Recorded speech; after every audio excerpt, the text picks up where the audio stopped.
नमस्कार, जय हिंद साथियों। स्वागत है आप सभी का हमारे यूट्यूब चैनल रामा अकेडमी में।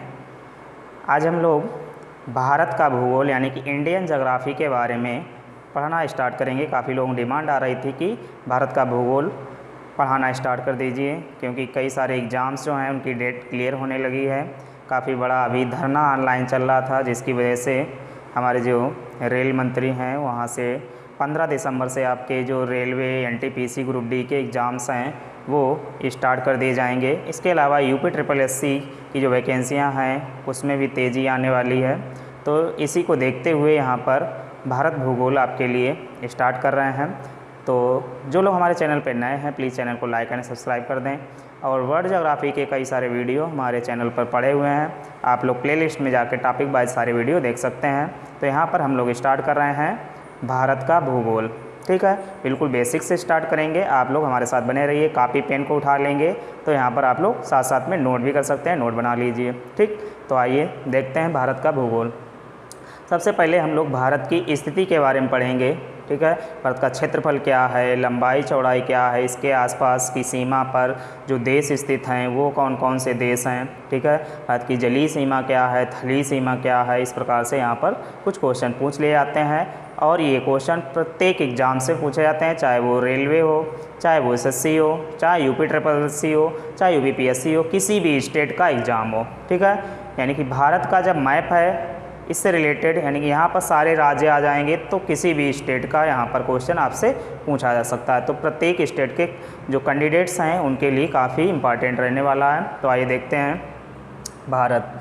आपको यहाँ पर मैप में दिखाई पड़ रहा होगा भारत। ठीक, तो इससे समझ में आ गया होगा कि हम लोग भारत के विषय में पढ़ेंगे।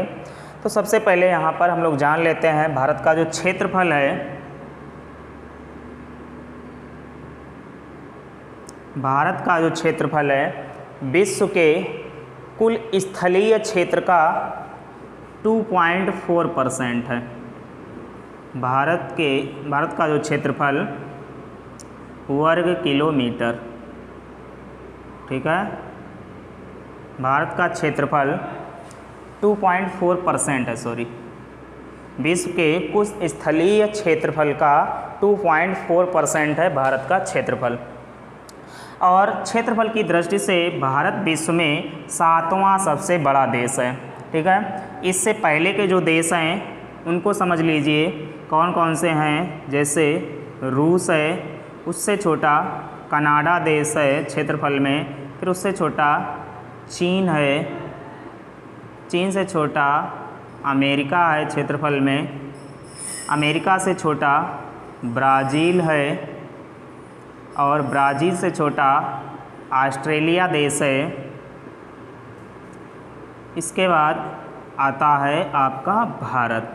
ठीक, तो यहाँ पर सबसे बड़ा रूस हो जाएगा, फिर कनाडा, फिर चीन, फिर अमेरिका, ब्राज़ील, ऑस्ट्रेलिया और भारत। यानी कि भारत जो क्षेत्रफल में है 7वां सबसे बड़ा देश है।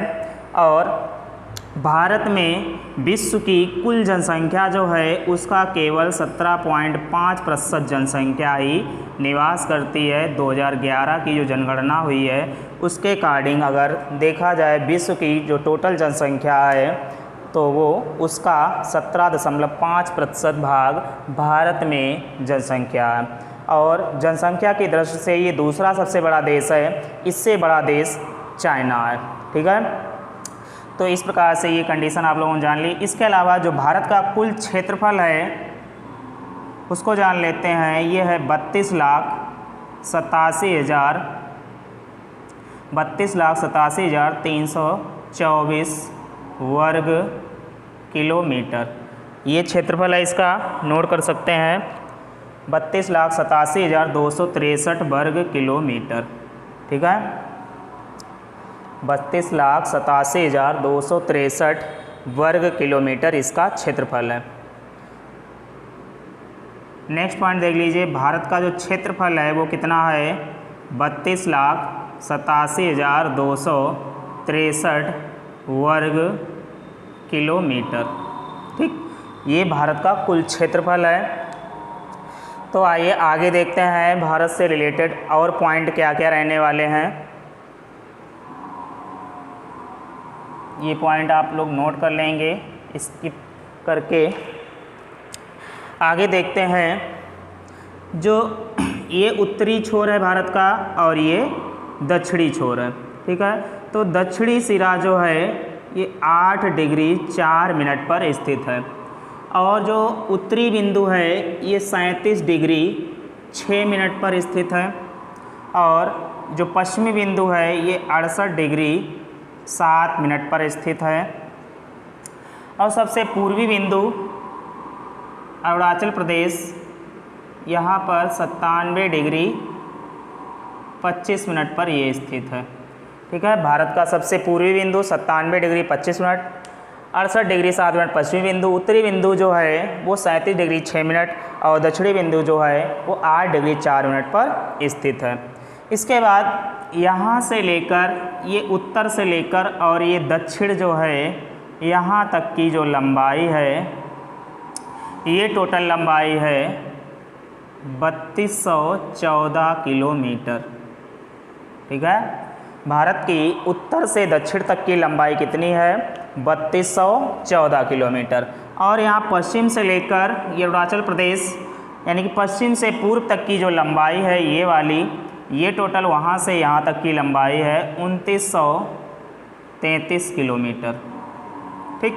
ये दोनों पॉइंट आपको याद रखने हैं, काफ़ी इम्पॉर्टेंट हैं। उत्तर से दक्षिण तक की लंबाई 3214 किलोमीटर और पश्चिम से पूर्व तक की जो लंबाई है टोटल वो 2933 किलोमीटर है, ठीक है। आगे देखते हैं इसमें,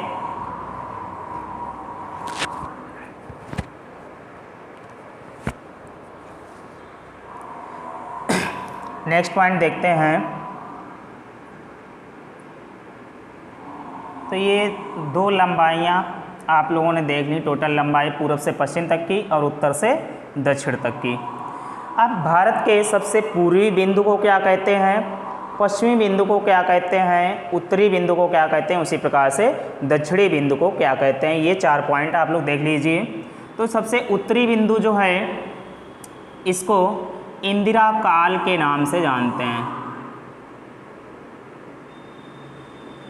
इंदिरा काल ये स्थित है जम्मू कश्मीर में, ठीक है। इंदिरा काल जम्मू कश्मीर में स्थित है। और जो सबसे दक्षिणी बिंदु है इसको बोलते हैं इंदिरा पॉइंट,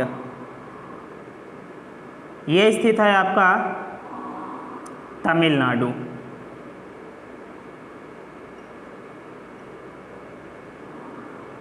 इंदिरा पॉइंट तमिलनाडु और इंदिरा काल जो है वो हो जाएगा आपका जम्मू कश्मीर। जो सबसे पश्चिमी बिंदु है ये है गुजरात और इसका नाम है सर क्रीक। कहीं कहीं पर आपको देखने को मिल जाएगा गौर माता लिखा होगा, गौर माता या सर क्रीक के नाम से जानते हैं और ये स्थित है गुजरात में। सबसे पूर्वी बिंदु जो है ये है वालांगू, वालांगू या किबिथू के नाम से भी जानते हैं इसे और ये अरुणाचल प्रदेश में है, ठीक। तो ये 4 पॉइंट आपको इम्पॉर्टेंट याद रखने हैं। सबसे उत्तरी बिंदु इंदिरा काल जम्मू कश्मीर, दक्षिणी बिंदु इंदिरा पॉइंट तमिलनाडु, पश्चिमी बिंदु गौर माता सर क्रीक गुजरात पर स्थित है और इसके अलावा जो पूर्वी बिंदु है ये वालांगू किबिथू के नाम से भी इसे जानते हैं और ये अरुणाचल प्रदेश में स्थित है, ठीक। ये 4 पॉइंट आप लोग नोट कर लेंगे। इसके बाद आगे देखते हैं यहाँ पर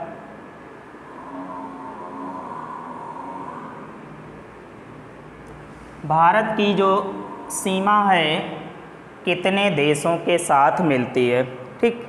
तो देखिए जो हमारा ये भारत है, भारत को 2 पार्ट्स में डिवाइड कर दिया गया है। यहाँ पर एक विंध्याचल पर्वत है, ठीक है। विंध्याचल पर्वत जो है इसके ऊपर का भाग उत्तर भारत और नीचे का भाग दक्षिण भारत के रूप में जाना जाता है। विंध्याचल पर्वत के ऊपर का भाग उत्तर भारत और नीचे का भाग दक्षिण भारत के रूप में जाना जाता है। इसको प्रायद्वीपीय भारत के रूप में भी जानते हैं, प्रायद्वीपीय भारत। अब कुछ लोग दक्षिण भारत को प्रायद्वीपीय नहीं समझ पाते हैं, प्रायद्वीपीय का मतलब कुछ और निकाल लेते हैं, एग्जाम्स में क्वेश्चन का आंसर गलत निकाल देते हैं। तो प्रायद्वीपीय का मतलब समझ लीजिए क्या होता है। प्रायद्वीपीय वह क्षेत्र होता है जो 3 ओर जल से घिरा हो, ठीक है, इधर जल हो, इधर जल हो और नीचे, और एक ओर थल से घिरा हो, उस क्षेत्र को प्रायद्वीपीय क्षेत्र के रूप में जानते हैं। तो इसलिए ये जो दक्षिण का भारत है इसको प्रायद्वीपीय भारत के रूप में भी जाना जाता है। तो ये पॉइंट भी आपको नोट कर लेना है। विंध्याचल पर्वत जो है भारत को 2 भागों में विभाजित करता है, एक उत्तर भारत और एक दक्षिण भारत। दक्षिण भारत को प्रायद्वीपीय भारत के रूप में भी जानते हैं। आगे देखते हैं यहाँ पर अगला पॉइंट जो है, भारत की जो स्थलीय सीमा की लंबाई है, स्थलीय सीमा की लंबाई 15,200 किलोमीटर है, ठीक है। कहाँ से कहाँ तक स्थलीय सीमा है? यहाँ से स्थलीय सीमा स्टार्ट होती है, इस प्रकार से ये चलती हुई इस प्रकार चली आती है यहाँ तक। यहाँ आपका पड़ता है बांग्लादेश, जिसको पूर्वी पाकिस्तान के रूप में भी जानते हैं। पहले इसको पूर्वी पाकिस्तान ही बोला जाता था, लेकिन अब इसका नाम पूर्ण रूप से बांग्लादेश ही हो गया है। तो भारत की ये यहाँ से लेकर यहाँ तक की जो स्थलीय लंबाई है ये टोटल कितनी है? 15,200 किलोमीटर है। और यहाँ से लेकर यहाँ तक की ये इस प्रकार से यहाँ तक की जो लंबाई है ये है 6100 किलोमीटर। यानी कि भारत की जो जलीय सीमा की लंबाई है वो टोटल है 6100 किलोमीटर, और स्थलीय सीमा की लंबाई है वो है 15,200 किलोमीटर। अब भारत के पूर्व में इधर अरब सागर है, सॉरी इधर बंगाल की खाड़ी है पूर्व में,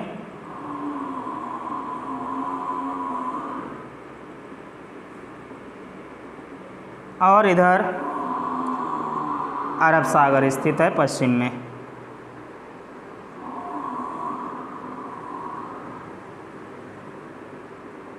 ठीक है। यहाँ पर भारत का सबसे बड़ा द्वीप जो है अंडमान निकोबार, सबसे बड़ा द्वीप है अंडमान निकोबार द्वीप। पूछा जाता है भारत का सबसे बड़ा द्वीप कौन सा है, तो एक अंडमान निकोबार द्वीप है। बंगाल की जो खाड़ी है यहाँ पर कुल जो द्वीप हैं इनकी संख्या है 204। बंगाल की खाड़ी में टोटल द्वीपों की संख्या 204 है, और यहाँ पर लक्षद्वीप स्थित है, ठीक है। और अरब सागर में जो टोटल द्वीप हैं इनकी संख्या है 43, ठीक। और जो लक्षद्वीप में अगर इनमें से कुल द्वीप हैं तो उनकी संख्या केवल है 36। तो इस प्रकार से भारत में जो कुल द्वीप हैं 204 और प्लस ये 43 बराबर 247। कुल द्वीप जो हैं भारत में इनकी संख्या हो जाएगी 247 द्वीप भारत में स्थित हैं, ठीक है। यहाँ पर मालदीव स्थित है, ठीक है। 8 डिग्री के ऊपर मालदीव स्थित एक देश है, और नीचे ये श्रीलंका देश है, ठीक है। नीचे यहाँ पर श्रीलंका देश है, इधर पश्चिम में भारत के अरब सागर है, पूर्व में बंगाल की खाड़ी है, और दक्षिण में यहाँ पर हिंद महासागर है। भारत के दक्षिण में क्या है? हिंद महासागर पड़ता है। अब आइए देखते हैं भारत की स्थलीय सीमा जो है वहाँ पर जो देश हैं कौन कौन से हैं। तो यहाँ पर पड़ता है पाकिस्तान, ठीक है, ये पाकिस्तान है। और ये सीमा जो लगती है ये लगती है अफ़गानिस्तान से।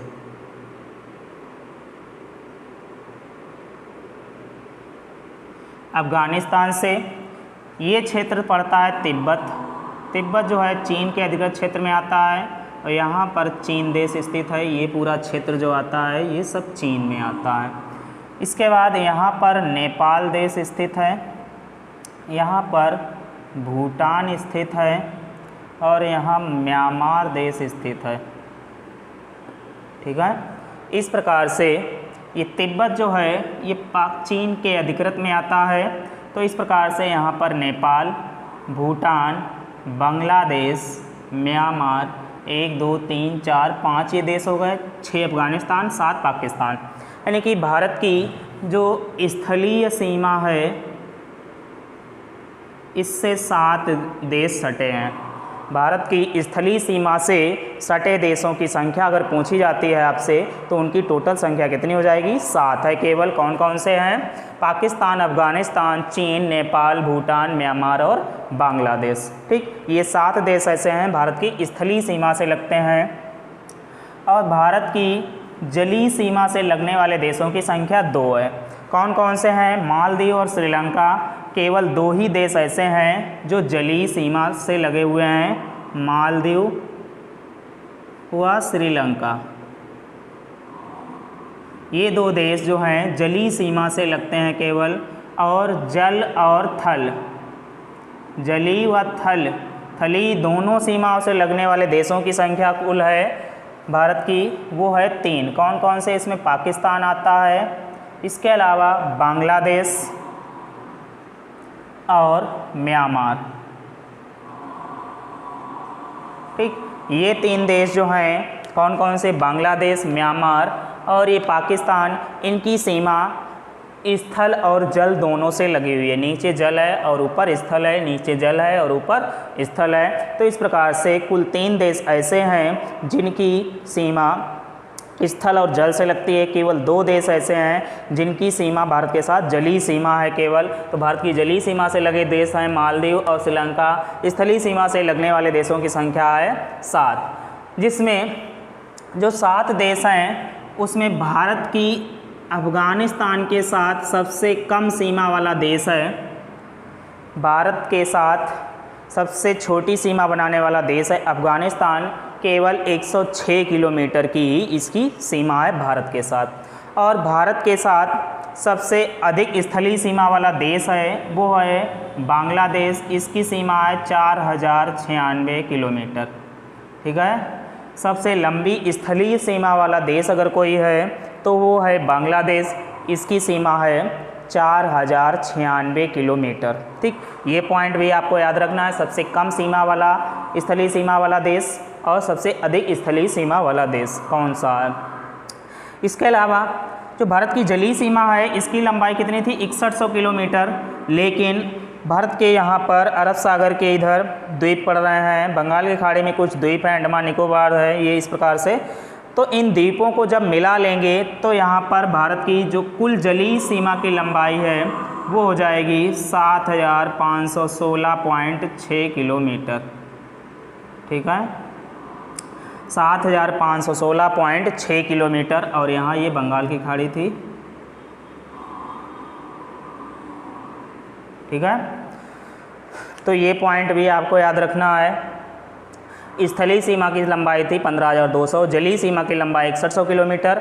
लेकिन जब सभी द्वीपों को मिलाकर स्थलीय सीमा जलीय सीमा की लंबाई पूछी जाएगी तो ये हो जाएगी 7516.6 किलोमीटर। ठीक है, ये पॉइंट भी आपको याद रखना है। इसके बाद आगे देखते हैं यहाँ पर इसमें जो भारत और अफ़गानिस्तान है। ठीक है, भारत और अफ़गानिस्तान के बीच एक सीमा रेखा का निर्धारण किया गया था। ठीक, उस सीमा रेखा का नाम क्या है? उसी प्रकार से भारत और पाकिस्तान के बीच की सीमा रेखा का नाम क्या है? भारत चीन के बीच की सीमा रेखा का नाम क्या है? इस प्रकार से यहाँ पर क्वेश्चन पूछ लिया जाता है। तो आइए आगे देखते हैं इसमें।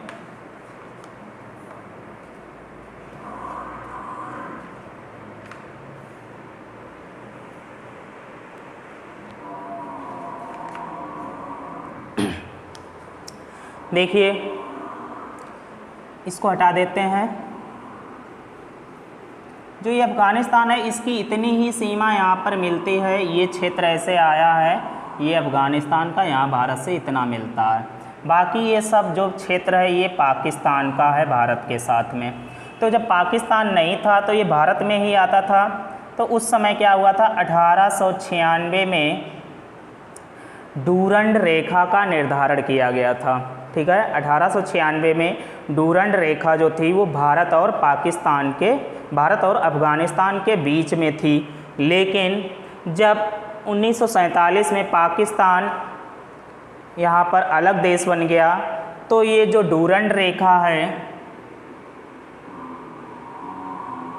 ये अब आने लगी है अफ़गानिस्तान और पाकिस्तान के बीच में। दो तरीके से क्वेश्चन पूछ सकता है कि वर्तमान में डूरंड रेखा किन दो देशों के बीच में है, तो डूरंड रेखा पाकिस्तान और अफ़गानिस्तान के बीच में है। लेकिन 1896 में जब सीमा रेखा का निर्धारण हुआ था तब डूरंड रेखा भारत और पाकिस्तान के बीच में नहीं, ये थी भारत और अफ़गानिस्तान के बीच में, क्योंकि तब पाकिस्तान नहीं था। पाकिस्तान का जो निर्माण हुआ है 1947 में, यहाँ पर पाकिस्तान नया देश बना है। तो 1971 में पाकिस्तान युद्ध के बाद यहाँ पर ये डूरंड रेखा जो है कर दी गई है अफ़गानिस्तान और पाकिस्तान के बीच में। और भारत तथा पाकिस्तान के बीच में जो रेखा है, भारत पाक के बीच में रेखा है, उसका नाम है रेड क्लिफ।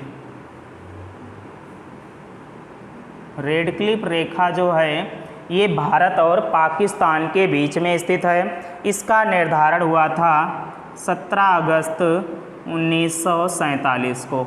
सर रेडक्लिफ ने इस रेखा का निर्धारण किया है और 17 अगस्त 1947 से यहाँ पर ये रेडक्लिफ रेखा जो है भारत और पाकिस्तान के बीच में हो गई है। तो भारत और पाकिस्तान के बीच की रेखा अगर पूछी जाए तो कौन सी है? रेडक्लिफ रेखा। इसके बाद भारत और चीन के बीच में जो रेखा है वो है मैकमोहन रेखा। भारत और चीन के बीच में जो रेखा है उसका नाम क्या है? मैकमोहन रेखा। मैकमोहन रेखा जो है इसका निर्धारण 1914 में हुआ था। सर मैकमोहन जो थे उन्होंने 1914 में शिमला समझौता जो हुआ था उसी समय मैकमोहन रेखा का निर्धारण किया था। तो पूछा जाता है भारत और चीन के बीच में जो सीमा रेखा है उसका नाम क्या है? तो वो है मैकमोहन रेखा। सर मैकमोहन ने इसका निर्धारण किया था, तो उन्हीं के नाम पर इसका नाम रख दिया गया है मैकमोहन रेखा। और इसका निर्धारण 1914 में शिमला समझौते के समय हुआ था। ठीक, ये पॉइंट भी आप लोग नोट कर लेंगे। इसके बाद आगे देखते हैं, यहाँ पर स्थित है पाक जल संधि। पाक जल संधि जो है यहाँ पर स्थित है, जो इसे पाक जल डमरू मध्य के रूप में भी जानते हैं। तो पाक नाम यहाँ पर लगा तो हम लोग क्या करते हैं, पाक जल संधि किसको अलग करती है? तो भारत पाकिस्तान लगा देते हैं, लेकिन ऐसा नहीं करना है। यहाँ पर एक मन्नार की खाड़ी है जो भारत और श्रीलंका को अलग करती है। तो पाक जल संधि या पाक जल डमरू मध्य किन दो देशों के बीच में है पूछा जाए तो ये श्रीलंका और भारत के बीच में स्थित है। यहाँ पर पाक जल डमरू मध्य या पाक जल संधि के नाम से जानते हैं। और मन्नार की खाड़ी जो है भारत और श्रीलंका को अलग करती है यहाँ पर। ठीक, तो ये पॉइंट भी आपको याद रखना है। आगे देखते हैं, यहाँ पर ये पॉइंट नोट कर लिया होगा सभी ने। इसके बाद देखते हैं LOC। LOC का नाम सुना होगा सभी ने, लाइन ऑफ कंट्रोल, नियंत्रण रेखा। ठीक है, तो नियंत्रण रेखा जो है ये भारत और पाकिस्तान के बीच में है। ठीक है, तो ये जम्मू कश्मीर है, इसका जो पाक अधिकृत क्षेत्र है इसी में एक रेखा है, उसको बोलते हैं LOC, लाइन ऑफ कंट्रोल। ठीक है, इसे सीज फायर भी बोला जाता है। सीज फायर लाइन जो है इसी को बोलते हैं। ठीक है, सीज फायर लाइन LOC को। ये जो पाक जम्मू कश्मीर का पाक अधिकृत क्षेत्र है इसी को LOC के नाम से जानते हैं और इसे सीज फायर लाइन के नाम से भी पॉइंट देखते हैं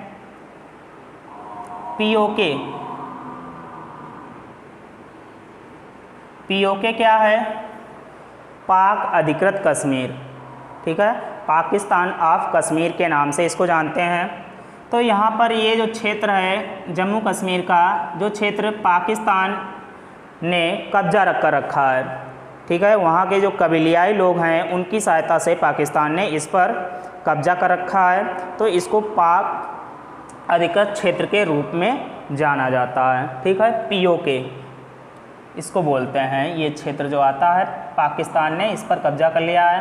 और पाकिस्तान क्षेत्र में जो जम्मू कश्मीर आता है तो वहाँ पर कश्मीर की जो राजधानी है वो है मुजफ्फराबाद। पाकिस्तान में जो कश्मीर पड़ता है उसकी वहाँ पर उन लोगों ने जो राजधानी का नाम रखा है उसका नाम है मुजफ्फराबाद। ठीक, ये पॉइंट भी आपको याद रखना है। LAC क्या है? लाइन ऑफ एक्चुअल कंट्रोल इसको बोलते हैं, लाइन ऑफ एक्चुअल कंट्रोल। तो जो ये लद्दाख वाला क्षेत्र है इसमें कुछ क्षेत्र इस प्रकार से लद्दाख से होते हैं हिमाचल प्रदेश और अरुणाचल प्रदेश से इस प्रकार से ये यहाँ पर एक रेखा है और इस क्षेत्र को LAC बोलते हैं, लाइन ऑफ एक्चुअल कंट्रोल, वास्तविक नियंत्रण रेखा। ठीक है, 1962 में जो भारत और चीन के साथ युद्ध हुआ था तो उसमें जहाँ तक चीन की सेना आ गई थी उसी रेखा को क्या बोलते हैं? LAC। जहाँ तक उन्होंने ये क्षेत्र कब्जा कर लिया है उसको लाइन ऑफ एक्चुअल कंट्रोल के रूप में जानते हैं। ठीक है, तो इस प्रकार से ये कुछ पॉइंट थे भारत की स्थलीय सीमा से रिलेटेड, जलीय सीमा से रिलेटेड, द्वीप जो हैं। ठीक है, तो उम्मीद करते हैं ये पॉइंट आप लोगों को अच्छे से समझ में आ गए होंगे। अगर आप लोगों को ये वीडियो पसंद आया हो तो प्लीज़ चैनल को लाइक एंड सब्सक्राइब करें और अपने दोस्तों को भी शेयर करें जिससे आने वाली नोटिफिकेशन आप लोगों को सबसे पहले मिलती रहे। हमारा चैनल देखने के लिए आप लोगों का बहुत बहुत धन्यवाद।